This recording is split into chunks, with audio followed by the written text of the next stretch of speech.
start to put tension on my string drawback, I was like, okay, I'm gonna smoke. It's him. You can look at the horns when he's dead. I'm in the zone. Let the arrow go is perfect. So when they lose their front shoulders, that's how you know they're smoking.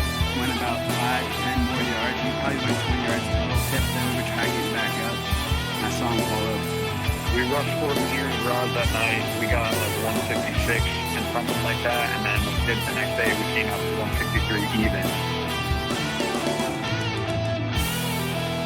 You're listening to the White Cat Outdoors podcast, bringing you to the table where we talk about the outdoors.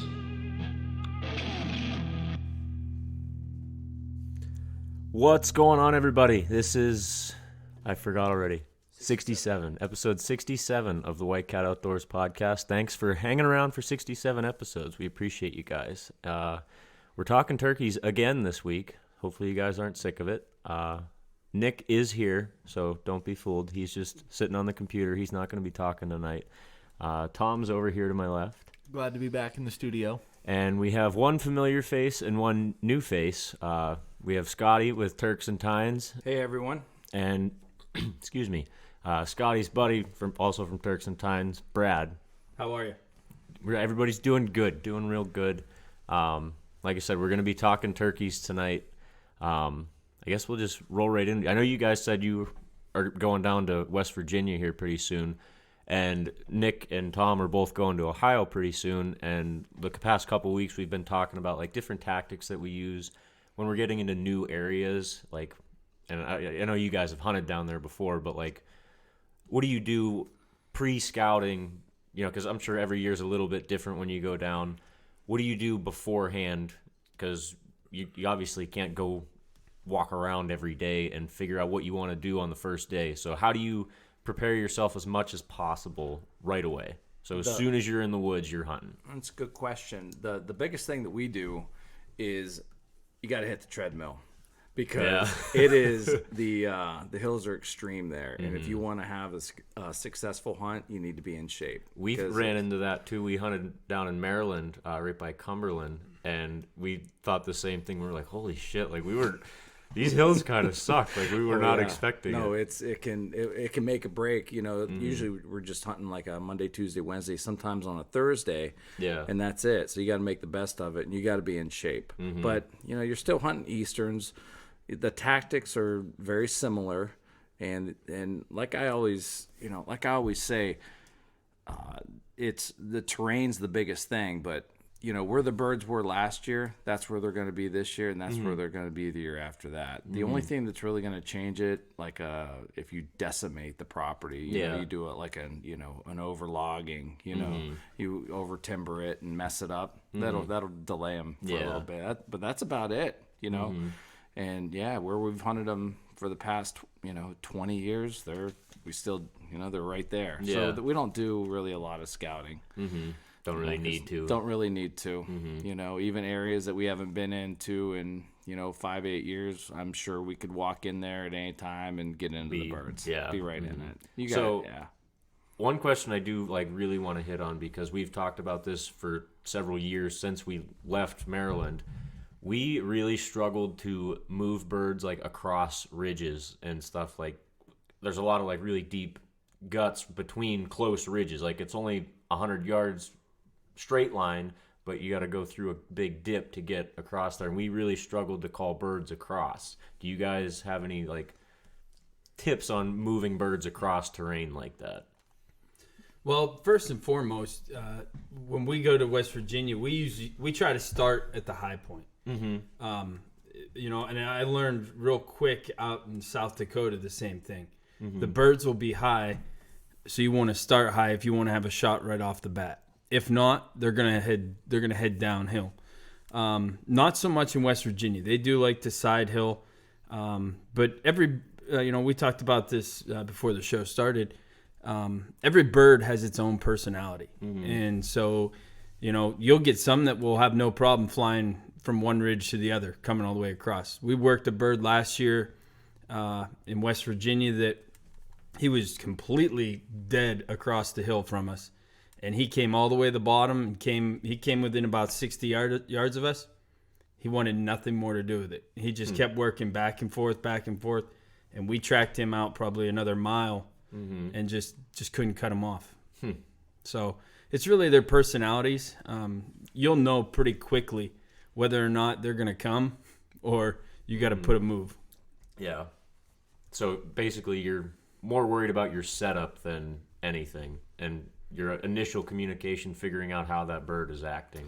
Yeah, and always leaving yourself the option to be able to make a move. Setting yourself up in a position that, if that bird hangs up, you can back out and put another move on it. West Virginia early on, it's big woods and big timber, so it's wide open. I mean, you can see across the other side. You can watch the bird coming down the hill, and the slightest moves can definitely hurt you. So yeah.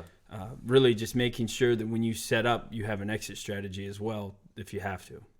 That's definitely something that I've never really considered. And I'm not like a huge turkey hunter. I obviously love turkey hunting, but I'm not fully immersed into it like I am some other things. So that's like one thing I haven't really thought about. And I don't think most people think like that, is they're all offense when they're going after turkeys, but having that exit strategy and being able to back off and play defense for a second and make the right move to reattack. One of the things that one of the stories that, I don't know, an old timer always told me a long time ago was, if you had, a national champion, world champion caller, would you rather have him, hunting a new piece of woods, or would you rather have the 10-year-old kid whose property that he grew up on? Yeah. Which one would you take with you on that hunt? And all day long, I will take that 10-year-old kid that knows every ridge, every bump, every tree, you need to know that territory to be able to be flexible. I mean, that's how you kill birds. Knowing those woods, that's what's going to kill you birds. It's not so much the calling. It's a big part of it. Yeah. But it's only a small piece of it. Knowing your woods is, I think, the biggest part. Yeah, I can definitely see that with anything you're hunting, really. As long as you know your woods, you're setting yourself up tenfold better to be successful on any hunt. It is. It's a little different, though, because, like turkeys, you're running and gunning, because if they don't come in right away, and we were talking about exit strategies to be able to have a reset, where are you going to do that at? Yeah. That best case scenario, having them, be able to pop their head up over a ridge and they're going to be in range. That's the thing. You don't want their head to pop up, and so and they can see, and you can't do anything and about you can't it. do anything. You need to close that gap. So if you have a bird that does get hung up, 80 to 100 yards out there, and there's nothing you can do to break them to come in, how would you pursue that same bird? Like, do you switch up calls, go to a different location, try and call them in somewhere else? Like, how do you attack that situation? A lot of times, we'll do everything. We'll reset. We'll try different calls, but sometimes it just one of the things that we always say is every bird has its day, but the older they get, the less days they have. That you're going to actually kill them. Yeah. So a Jake. You're probably he's probably killing a lot of days. Yeah. But that that 4 or 5 year old, you may only have one shot at him. So that's just the way it goes sometimes. I mean, we've had birds that we've worked for weeks and still never killed them. Knew everything about that bird, and still, so. Well, it is interesting. They are I think that's why we're so intrigued by it. They are definitely one of the more frustrating animals to deal with, especially those big hooks bird, birds, and those are the ones that we really key in on. So yeah, we were talking about that a couple of weeks ago. We were podcasting, you just came over and we were bullshitting, and we were like, we were talking about how Nick gets excited. He'll blow Jake away all day long. Yeah, Jake, long beard, it don't matter. It's going down. Huh, Nick? Yeah. So, do you have like target turkeys, like you have a target whitetail on your farm? We absolutely. Right now, do we have a target bird? I don't think we actually have a target bird. We do have one. Is it the one? Does he have a missing tail feather? Yeah. He has a missing tail feather. We have a history with that bird. Yeah. Are you the reason why he's missing a tail feather? No. No. But we spent 3 weeks after him last year and never killed him. And, I mean, we saw him every single day, I think with the exception of one maybe, in a 3-week time period. And I think the closest we had him was about 65, 70 yards. And we weren't comfortable taking that kind of shot. Yeah. But, yeah, he's on our hit list for this year for sure. But, you know, we always are carrying binos with us. So when we're out scouting, you know, we're not really looking at beards. We're looking at spurs. And once we've identified spurs, that's when we start to really close in and decide, okay, this is where we're going to hunt, or this is the particular bird we're going to hunt. Yeah. I do want to jump back real quick to your question about what do you do with that bird that hangs up. And I think one tactic that people commonly make the mistake on is they just keep calling. You know, we've come to the realization that we just shut up, and we'll shut up for a good 20 minutes sometimes, and then we'll throw out a different call to see if we can strike him again to locate him, and then we'll make our move. But really, tactically, that's probably one of the common mistakes that the turkey hunters make is they just sit there and call and call and call and think this bird's gonna come. You'll know within 10 minutes if he's going to come, or you might as well forget it. That's right. Have you ever? I've heard a lot of people trying. I've tried it myself. Where if you got a bird that hangs up, where you actually move in the opposite direction, you move yourself farther away from the bird and call, trying to give him the idea that he's losing his chance and you're moving on. That's what's really cool with hunting in pairs. There's very few times that Scott and I are not hunting together, especially turkey hunting. Yeah, me and Nick have found that turkey hunting in pairs is definitely. And so we'll play just that game. One of us will stay forward, and the other one will start scooting back, and sometimes way back, sometimes way off to the left or right. I mean, yeah, there's not a tactic out there that we haven't played on a turkey. Yeah. No. And you know, just those older birds, boy, they're just a different breed, you know. I mean, there was one bird, you know, in PA, you know, I'm gonna put myself out there. I don't know, Game Commission, come get me. But there was this bird that we knew for a few years. He just never had a beard. Oh, yeah. Beardless, and so he became my target bird because I knew, you know, he wasn't no Jake, and we ended up killing that bird. We doubled that day. Oh yeah, and it was pretty exciting. Yeah. So I'm sure that one had some spurs on him then. He had some nice hooks. Yeah, he was about 1.25 inches. He was real sharp. You know, nice bird. Yeah. So. What's your, I guess, like go-to attack? Are you more into trying to call a bird in or set up on their actual, like their daily pattern or daily routine? Both. Yeah, both. Last year we spent most of our season bouncing all over a field because there was 3 longbeards together and just it was a game of chess. And the closest we got one day in the snow, remember it snowed last season? Yep. 49 yards, and we didn't take the shot, just wasn't comfortable with it. And on the last day of the season, we went to a different spot and we doubled on the last day, and those 3 lived. You know, but we dedicated that whole season to those 3 birds bouncing all over the field. You know, more decoy work, you know, and not doing a lot of calling, and never did kill those birds. Yeah. So Cat and mouse. it was a cat and mouse. It was. And, you know, if you're here, they're going to come out here, and if you set switch, up the next, they're coming here. It was just it was just a game. Yeah. You know, it just don't. I don't know. It seems like we're more interested in getting the kids birds now. Yeah. You know, I mean, we've already killed so many birds to where it was just fun to try to figure it out. You know, and see what they do. And, yeah, it's a blast playing it was with fun, going wasn't back it? and forth like that. It's so Yeah. fun. It's interesting when you hear people say that they've patterned birds. You'll pattern them to the point that they're probably going to show up in that field, and you know they're going to show up in that field, but they're nomadic. I mean, they wander. They're wanderers, you know. Yeah. So, I mean, they're going to be in that field. I can guarantee you they'll be in that field tomorrow. But, you know, that's what, a 30, 40 acre field? Yeah. It's like, okay, where are they coming out in that field? You don't know. Yeah. Yeah, We you have no spent idea. 3 weeks trying to figure it out. And they roosted in the same spot almost all the time. Yeah. No, how do you guys go about like setting up on roosted bird? Obviously, you don't set up right on the roost, but like you put birds to bed, you know they're roosting right here. That's the one thing we don't usually do.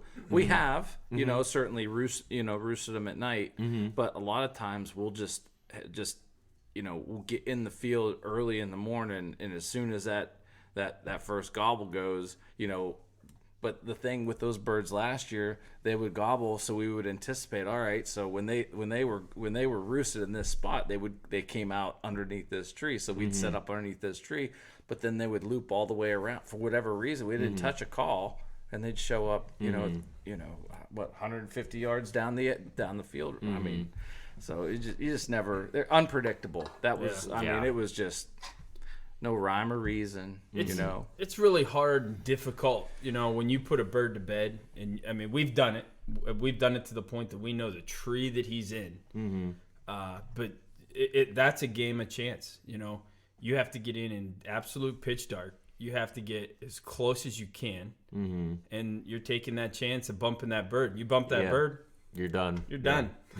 So we had some issues with coyotes last year too. You know, we would like birds were coming in, actually coming to us. Like it's game on. They're closing. They're committed. They're 80 yards and closing like on a string. And then all of a sudden everybody's getting all jumpy, and then a coyote. How many times that happened? We ended up killing one of the coyotes. Really? We had a really cool hunt last year. A coyote came in.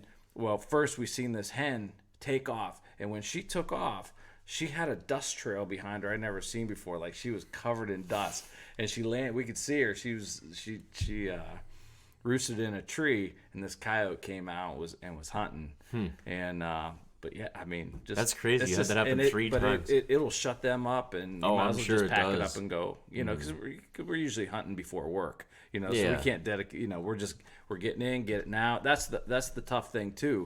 You know, if to be able to hunt those birds every single day, you want to be on the edge to where you do have that exit strategy so you can get back in there and not spook them. Yeah. That was the most challenging part with that whole playing those trio. And we were able to do it. We were able to successfully hunt them every single day without spooking them and getting in and out only for a couple hours every day. So I would have to say that was the most challenging part. Yeah. So... yeah, you just couldn't set up in the middle because, you know, if they're going to be anywhere in the field, there's no way you can get out with them, you know, without them seeing you. Yeah, and then you're ruining your hunt for the next day or 2 or 3. For sure. Yeah. So you hunted the same group of gobblers for 3 weeks straight? Yes. And I've heard people say, you know, never like... killed them. I never did kill them. You know, after the first couple of weeks of turkey season, the gobblers get call shy. How do you...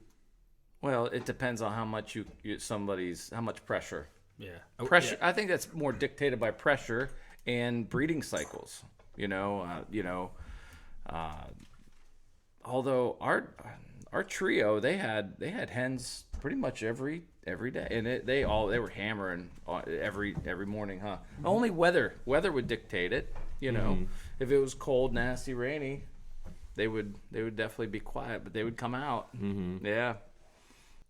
So you're usually hunting these birds like after they're already henned up, or are you hunting them, trying to bring them to you like you're a hen that they're wanting to get with? Well, usually the way it works, like if depending on how they're acting, usually the ones you'll know right away if they're henned up or not. They'll usually come running right in. You know, from our experience, but you know, and then a lot of times those hens, they're talking too. If there's a bird gobbling, hens are talking. You know, depending on what your setup is going to dictate, you know, what's going to happen in those next couple minutes. Like, because those hens by nature they want to go to that gobbler. Yeah, for sure. So and you can't. And you can't. Yeah. So, you know, just being.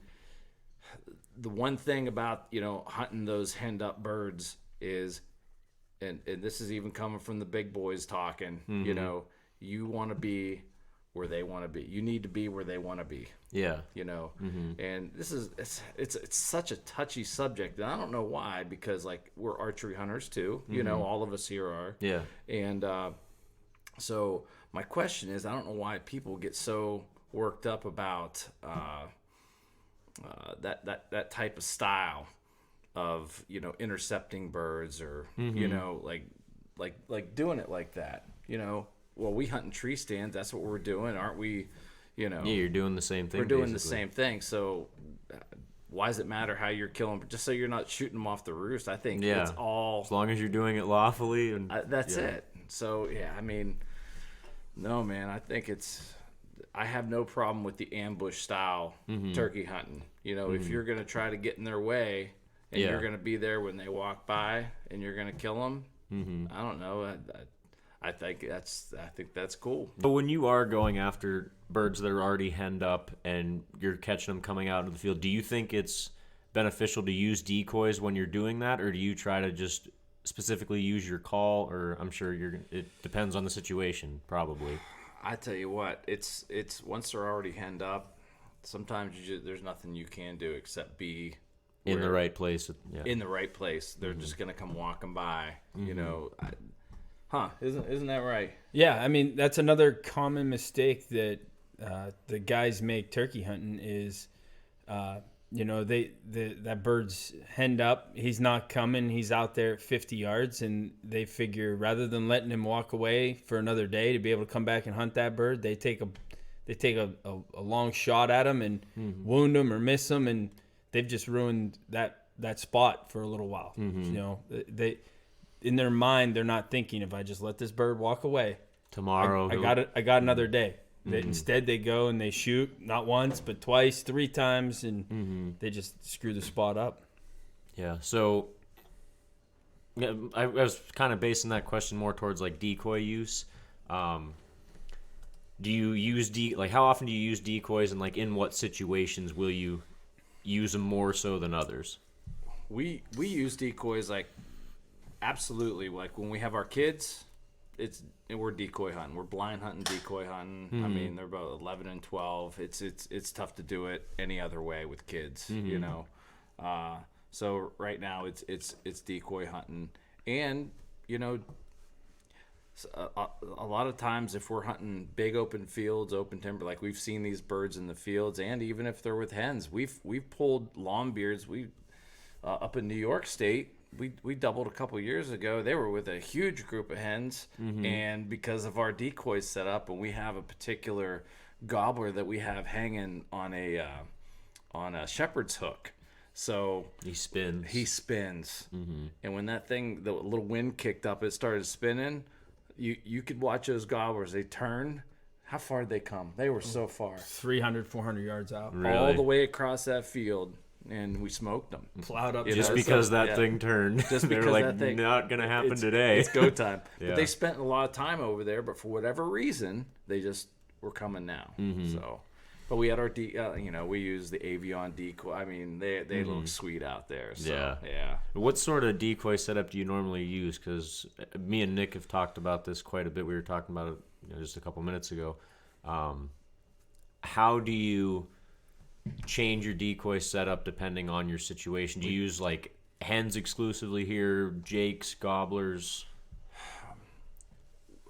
I'll tell you, I don't. How do we do it? Usually, I mean, when we decide to use decoys, we usually bring everybody, and it's a tea party. It's a tea party. Call it a tea We say- party. I mean, we got I mean, if you're gonna do it, let's do it. You know, I mean, it's an all or nothing thing. Yeah. We bring it all. Like, you know, we got a bird, we got a problem bird we can't kill. He's hanging out in the field. We're bringing everybody. So the full fan, you know, this bird got competition. You know, he's the big guy on the block, and then we got all the girls. We got, you know, the laying down hen, the feeding hen. You know, so we bring everybody. If you had a chance to watch us walk in the morning, it's like the Clampets, you know, with a blind and chairs and kids. And I mean, our duffel bag we probably should be pro staffers for Avion. I mean, we've got a lot of money invested in their decoys, but there's not one on the market that's better in my mind. You know, they're awesome. Did you? We do like a setup where we'll have that gobbler that's on the shepherd's hook, and usually we have a hen laying down somewhere in the vicinity of him. One thing that we do that's a little bit different, the Avion gobbler, or Jake in a sense, comes with a fan. They're cheesy. We've started saving fans, and we make our own. And I've made us a couple of our own Jake fans, and those seem to work better, especially with the wind and being able to give some movement and a little more realism to it.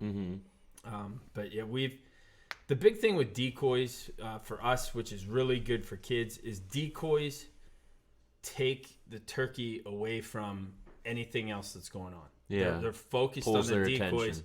So, I mean, you try hunting with a 7-8-year-old kid in a blind, there's a lot of movement going on regardless. So, you know, and trying to get them on the turkey and then get everything right, it's just the decoys do a great job of holding that bird's attention so that you can get a kid to get a good shot. Yeah, that's true. Yeah, that's definitely something. I don't have kids, so I haven't really thought about that aspect of using decoys, but I can definitely apply that to like coyote calling and stuff like that, and trapping, especially trapping with using snares or a foot trap. If you have a blind set, the coyote's not focused on anything, he's just cruising, but once you pull his attention, you just made it 100 times harder to get him to do what you want to do. So well, I got a decoy story from many years ago. Me and this local kid were hunting this one particular bird. Actually, they were brothers, and so I ended up killing the bird like the end of the first week. I killed one of the brothers, and he had real nice 1 3/8 spurs, and my goal was to kill the other one. But me and this local kid were just, if he was hunting them, we would just let each other know, hey, you going in there tomorrow? You know, we were just respectful, you know, and so the information that he was telling me, he went in with his tea party, and as soon as the bird hit the field, he seen the tea party and took off. He never heard from that bird again. He was decoy shy. So I took apparently he'd been shot at before. He must have been rolled or something like that. So I took that information, and like the third week of the season, he wasn't going in there, and I'm like, hey, I'm gonna slide in there. You mind? Oh, it's all good. So I went in there with one hen. After hunting this bird many, many times, I went out there at 40 yards and I stuck one hen. And what this bird would do, he would gobble on the roost, and he would hit the ground, and he'd walk dead away from that field to where you couldn't even hear him anymore. He would gobble the whole time, walking away as far as you could hear, just barely audible. And about an hour later, he would turn. He'd start gobbling his way back to that field. Well, he popped out about 150 yards to my right, and as you know, before, when the sun was coming up, I realized I'm all backed into a poison ivy patch. Nice. It was bad. That's a whole nother story. I'm sure. But anyway, as soon as he hit the field, I never seen a gobbler do this, but he stayed in full strut across that field for 150 yards, sidestepping the whole way. He sidestepped that whole distance until I killed that bird. Really? But he also had 1 3/8 spurs, but he had a double beard, and I won a contest at Gander Mountain with that bird. He was a really dandy. cool. Yeah, so nice bird. That like kind of jogs me on another question. A lot of people, when they hear a bird going away, they'll pursue. Do you tend to go after birds? Unless you knew that bird. I knew that bird. Yeah. I knew he was coming back. Yeah. But it only took hunting him many, many times. Like, Yeah. he's the one I wanted. I was not going to switch. I knew what he was going to do. Yeah. But it took a lot of times to Yeah. realize that he was coming back. So on a because bird I that did you go don't after know- him before. Okay, yeah, that's what I was going to say. And you know, sometimes I'd booger it up, but he always would. He would always roost. Like, I'd check him at night, and he would always be right. He would always be in that field. Like, that's just his personality. That's where he Yeah. wanted to be. So, but as the season went on, like start seeing he had less hens and less hens. But if you put out any more than one decoy, he would just leave you'd never done. hear from him the rest of the day. You wouldn't hear from him. So it was interesting. He was an interesting one, and not all of them are like that. That's what I love about turkey hunting. They're all different. Yeah. So Such diverse they personalities. really are, and it changes throughout the season how they'll do it. So yeah. One thing I wanted to bring up, because I know there's a lot of different avenues people tend to take on this, but what is your thoughts on calling while the birds are still on the roost? Do you, don't you? We don't. We rarely even do any locator calling unless we're in like a new territory. I was gonna say we not night usually. before. That's the only time we locate, and at that time we're really trying to pin down exactly where they are, so we know how close we can get without screwing it up.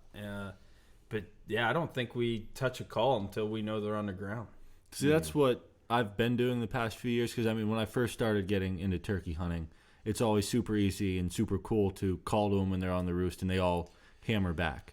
But It's cool. Yeah, That's right. But It's cooler to kill birds, though. exactly, Way yeah. cooler to kill birds. Yeah, but what I've come to find out is when you're calling to a gobbler on the roost, what's going on in his mind is that hen is supposed to come to him, and he's going to stay up in the tree until he sees that hen, then he flies down. So when you start calling to a bird on the roost, in his mind, he's waiting for you to come to him. And I quit calling on the roost a couple years ago, and it was hard for me to do because I loved calling and having 4 or 5 gobblers hammer back. But I have noticed that I think in that first initial setup, it does help tremendously to stay quiet until they're on the ground. I'll go back to what I said earlier about being where they want to be. Like if you got a beautiful green field here, and then but you're and they're roosted, and you're on the other side of that. They're more than likely they want to go to that field. You've seen them in that field. They want to be in that because that gobbler wants to strut his stuff. They want to get that morning sun. He wants to be more than likely he's going to want to be in that field if he's depending on where you're hunting. So you need to be where they want to be. No matter how much calling, you can sit in those woods and talk. Until your hands fall off or your throat gets sore, but you're not going to pull him out of that field. That's where he wants to be, and that's where he's going to be. Yeah, you're not going to take him the opposite direction. You're not. No matter what you do. You're not. So, And back to your point, a lot of people don't realize they got a good vantage point up there in that tree. So once you start making calls, they're really good at locating where that call's coming from. 15 feet. Yeah. They know exactly where you're at. So the slightest movement you make while that bird's still in the tree, even in amongst your calls, and you may just be sitting there, but you move your hand or something. A lot of people are like, well, that bird flew down and he went straight away from me. Well, yeah, he probably saw you moving while you were trying to talk to him before he was on the ground. That's a vantage point you have, is when they're on the ground, you're in an equal playing field in terms of elevation and terrain. They're up in the tree and you start talking, you're giving yourself away. Yeah, well, especially for the early season, here, we start getting in that late season, later on in the season, the leaves are coming on, you can get away with a lot more. But, when we go down to West Virginia, they're 3 weeks ahead of us, so it's already pretty well greened up, and so you can get away with a lot more. But the other problem with that is that's why we like to start on the high ground. You can hear so much further. Yeah. And then you can go ahead and make your move. So it's a lot easier running ridges than running up and down that hills. Yeah, exactly. So. Yeah, I'm sure that's a lesson you learned quick. Oh, yeah. 1 or 2 times going up and down. You're like, yeah, we'll go up there from now on. Yeah, you can hear it. Isn't it amazing when you're up on those ridges and early in the morning and they start sounding off? It's just, oh my God, they're just all over the place, It's fun. Well, that one evening, I think we put about 13 or 15 different birds to bed from one spot. Now, granted, they were everywhere. Yeah. Yeah, it was just that night, the weather was right, the humidity levels. That all depending on if they're gonna gobble or not. And it was just that perfect night, and they were just going crazy. Everyone was going nuts. And usually, what I've seen with turkeys, they'll gobble a lot better in the mornings than the evenings. But this particular evening, they were just going crazy. But and what I've also noticed, if a bird will gobble in the evening, he's definitely going to gobble in the morning. Oh yeah, that's one thing that I've noticed. Yeah. And a couple of years ago, we've been allowed to hunt in the afternoon in the last couple of weeks of the season. Do you do much evening hunting, or do you pretty much strictly hunt in the morning? When you're allowed, obviously. I've killed a couple big birds in the evening, but it's not by calling. It was strictly by crawling, ghillie suit, totally ambushed. Like I knew where they were roosting and slide in there and kill. But majority of our time is in the mornings. Yeah, the evenings haven't been. I mean, they're not as productive. They're not as talkative, and we tend to keep our evenings toward locating. Since they've gone to the all day hunting, another mistake guys make. They go in there and what do? They hunt these birds where they know they've been roosting, right? So they go in and they're taking a chance, and you end up blowing a roost spot. Yeah. So, evenings, they haven't been good to us. No. You want to put your mic over here, Frank? It's like I noticed that you guys were talking about going to West Virginia, and it's like all big woods, big timber. And then around this area, it's pretty common for birds to work their way right to fields in the mornings. For like you said, they want to be out there, they want to strut and get that sun. In big timber, where are they heading early in the morning if there isn't those big fields to go to? Do you typically catch them in like creek bottoms, or have you found something else when you're in big timber that's different from this area? Beach flats, oak flats. It's usually there's a food source, where they can get some good scratchings. Anywhere where they're open up a little bit to where they can get some morning sun, they feel safe. Yeah, I was gonna say the sunny sides. The sunny sides. I think that's where it's at. For that big timber. We're just lucky down in West Virginia that there are some fields, but I mean we've had some occasions to where we've not even got close to a field. They just hang out in the woods all day. Yeah, that was Maryland. Yeah, I was just gonna say that in Maryland we had no fields anywhere close. It was all timber and creek bottoms. You had nothing, no openings at all. So I think it's just important that you're not locked into one thing and you just make yourself flexible. You got to be prepared for anything and be prepared to do anything. Yeah. That's why especially to make the most of a hunt, if you're going to go out of state, take somebody with you. For that really adds a whole nother level to it, to being able to set that guy, your buddy out front, and do that calling. I mean, work as a team. I don't know how many birds we've killed that way. Yeah, we've been talking about that the past couple of weeks because me and Tom hunt together all the time up in New York, and that's cool. Those two hunt together all the time, and it definitely really, really adds to your success when you can split up even 20 yards. Yeah, just that little bit of distance really, really helps. And a lot of times, even though that we have hunted together, like Brad and I have hunted together for so long, sometimes we'll just always still bounce information off each other to formulate a solid plan to get after it. Because you can't remember everything. You know, hey, what do you think of this? Well, and then give another scenario. Great point. Let's do that. You know? So having those two brains work together is pretty powerful. And then you got four eyes. So you got to be able to see what's going on. A little bit of movement. They can be coming in silent too. You got to be able to see what's happening. So. And we've done quite a bit of setups. We've talked a lot about one guy moving back. But if you've hunted turkeys long enough, you've been set up on a bird maybe to your left, and all of a sudden he's right behind you or right to your right. Yeah. Right? So we do a lot of setups where we'll sit together, and one's in one direction, one's in the other. Yeah. Just to help with that, because we've had it happen time and time again. Oh god, yeah. Anybody that's turkey hunted has been there. We've set up back to back before. Just have a bird gobble, and he's close. Like, I can't believe we can't see him, or he can see it. I can't believe he's still coming. Yeah. We'll drop to the ground back to back, and that way we're pretty well covered, and somebody's getting a shot. you know? So, definitely. it's funny. Just walking in leaves, Just last week I was out shed hunting, and there was some gobblers on the other side of the creek. And I just started scratching in the leaf. I didn't have a call with me. I started scratching. They were making hammering. Yeah, I couldn't see them. They couldn't see me. But yeah, they were just hammering. They heard what sounded like a That was turkey, it. so that's all they needed. Sometimes that is all it needs. You don't even need to touch a call. That's usually the seal of the deal. If we get one that we know he's close and we don't want to make a call, usually one of us will reach down and just start scratching the leaves a little bit, and that will get them to reveal themselves. Yeah. Because you don't want to make that call, because then they pinpoint you. Yeah. So Yeah, that definitely makes sense. I've heard a lot of people talk about doing stuff, scratching or like flapping their hat or whatever to make something that's not a turkey call, but it's a sound a turkey makes. So Yeah.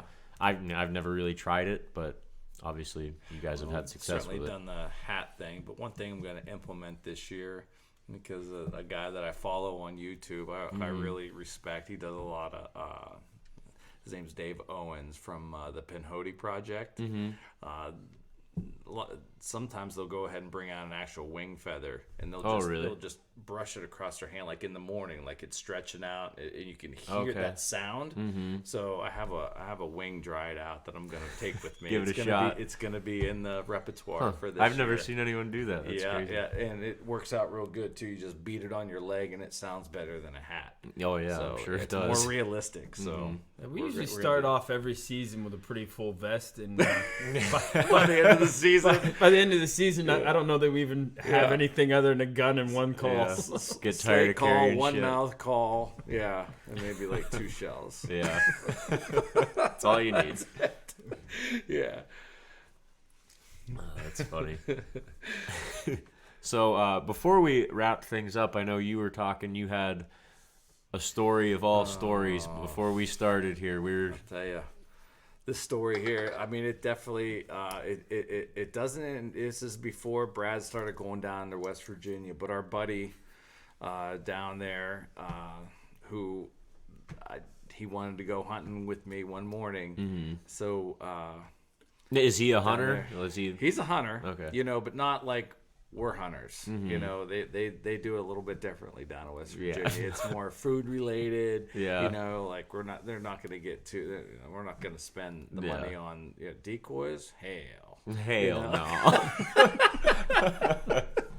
So we go to this we go to this spot to where I told him I heard birds the day before. Yeah, man, I know this area real well. So we jump. So we're not going to walk anywhere.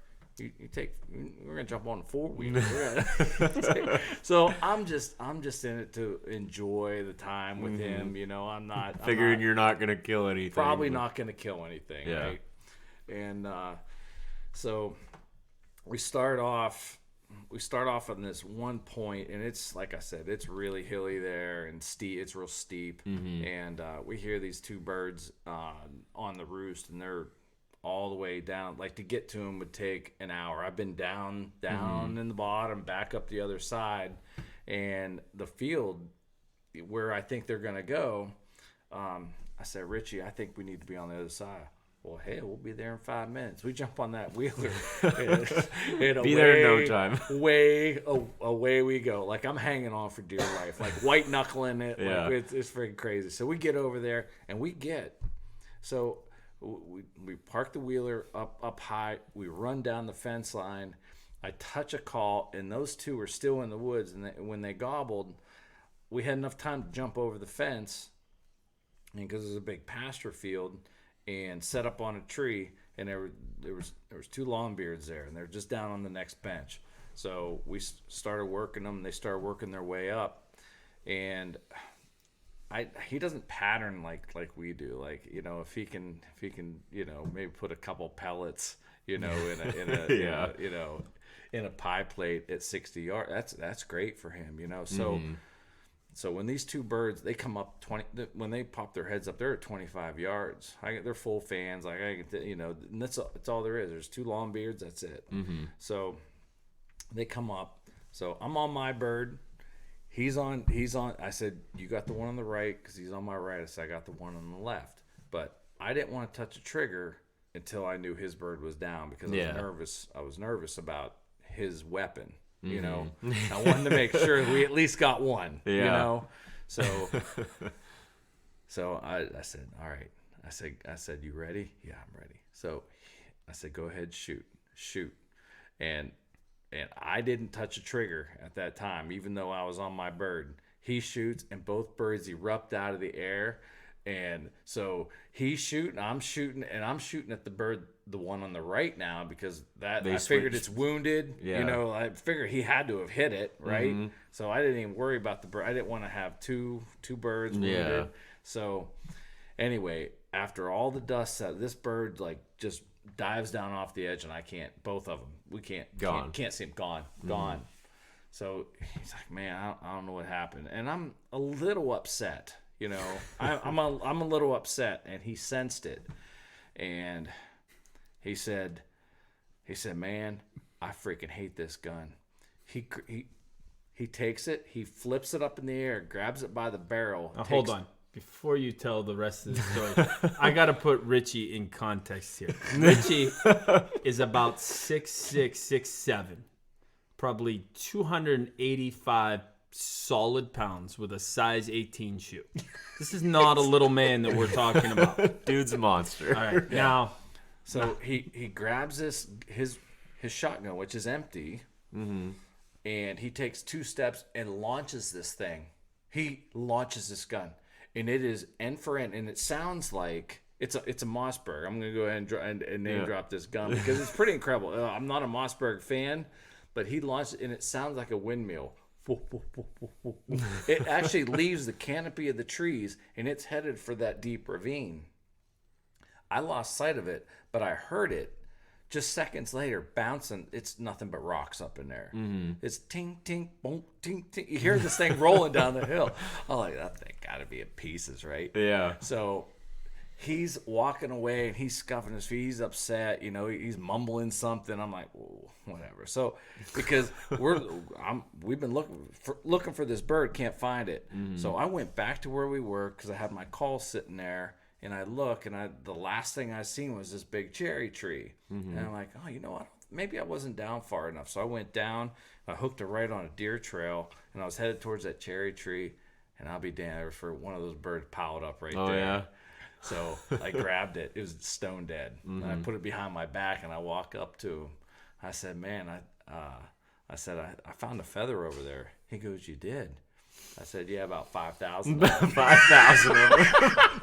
He was so excited. So we were hipping and hollering, the high fiving. He goes, well, shit, I guess I got to go get my damn gun. So he goes down off there. Now, I figured he was only going to come up with the stock, right? Yeah. He come up. It didn't have a freaking ding in it, not a freaking scratch. And I'm telling you what, he made this gun fly. End for end. How it was not in pieces. So, hats off to Mossberg because they make one hell of a Make weapon. a durable gun. He sold it to his brother for like $20. And his brother loves it. Mm-hmm. So, That's whatever. hilarious. So, yeah, man. The freaking Mossberg launch. Mm-hmm. Should have got the bird mounted with the gun.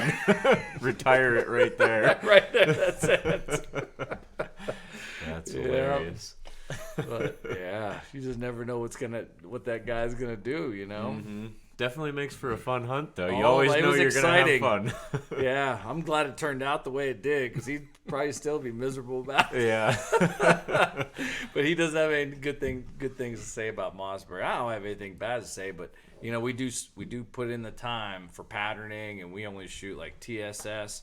We shoot nitro ammo with the right chokes that they recommend. Like that's what we use. Him and I, we both shoot Benellis. Like we want the best of the best going out there. And I'm not saying you can't. I mean, we've all killed them with number 5 copper-plated shot, and that's fine. But I want that. You want to have confidence in your equipment when you go out there. I want at least 200 pellet count in a 10-inch circle at 40 yards. Period. If it's not doing that, what the hell good is it? That's the way we look at it. We have scopes on our guns, and we've just never had a desire to shoot one with archery equipment. We just like shooting them in the face with a shotgun. That's what we like doing. Yeah. So to each their own.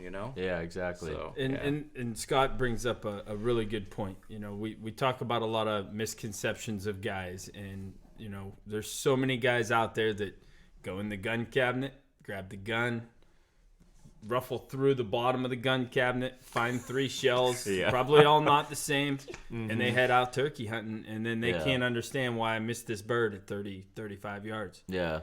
Do your homework. If there's one thing that we have found, ammo is really hard to find anymore, and we've really taken liking to the Nitro ammo company. Not the brand you can buy in the store. It's an actual company that you call, and they do all the homework for you. You go on their website and you say, I got a Benelli Super Black Eagle 2, and you say, I want a 3.5-inch shell or I want a 3-inch shell. They'll tell you exactly which shell and what choke, and it's no joke. I was having trouble because my gun shoots number 5s, unreal, ridiculous pellet counts, like 400 pellets in a 10-inch circle. I mean, it's crazy. Yeah. Then they switched because they couldn't find the BBs anymore, so they switched it, and my gun was shooting like crap. They sent me, I think, 5 or 6 different shells to try, 2 or 3 different chokes to try, and because they do the homework for you. You go on, you find your gun, and they'll tell you which shell to buy and what choke you need for that. So what's nice about that is, back in the day before I even found Nitro, I'd just be buying chokes left and right, and then and that's not cheap. All these shells, and it's not cheap, and I still like finding that right combination. So I'm gonna shoot this shell with this choke.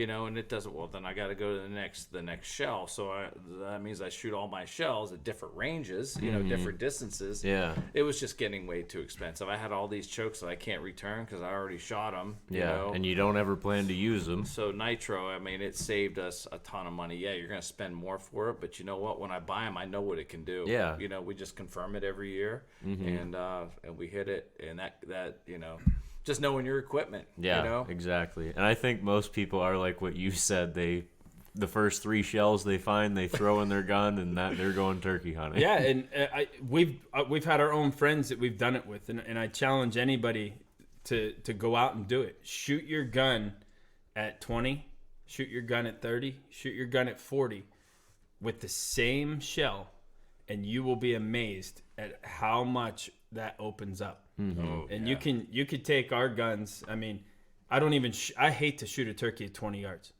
with this ammo and this combination that we're shooting. I mean, makes a mess. I've taken heads off. I've taken feathers. I mean, right down to the skin. Like I truly don't want to shoot a bird at 20 yards. Yeah. I actually, that's why I backed off of shooting 3.5. So I only shoot 3-inch anymore. Because if you can pattern your gun well, it's devastating. Yeah.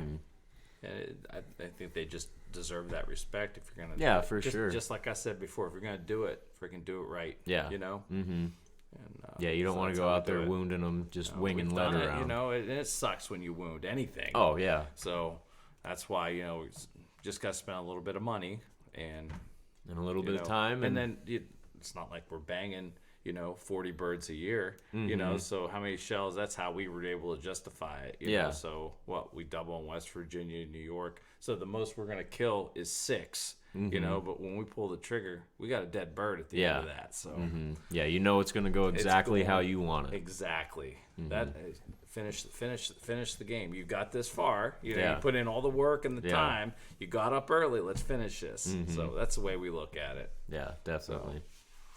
Yeah, you'd hate to put in all that time and then Just blow it out the end of the barrel for nothing. Yeah. And you see it time and time again, and you hear of guys that do it all the time. Yeah. And I'm not saying it's not going to happen to us again, but we've you always have definitely those shrunk scenarios that. that you just can't get around. Something happens, it just doesn't work out right. But when you put everything in your favor, you have fewer and fewer of those things happening. That's correct. Yep. Yeah. So, is there anything else you guys want to touch on? Talk about anything super important that you guys really think we need to talk about? If not, we can wrap it up. But if you guys have anything else you want to bring up, then we'll talk about it. What do you think, Brad? I don't think so. I mean, it comes down to knowing your gun, knowing your ammo, doing your homework, and giving yourself the best chance. Mm-hmm. Yeah, and I think that's about it, man. I mean, we could certainly talk about more stories and stuff, but I think the nuts and the bolts of it, I think that's pretty good. Yeah. Yeah.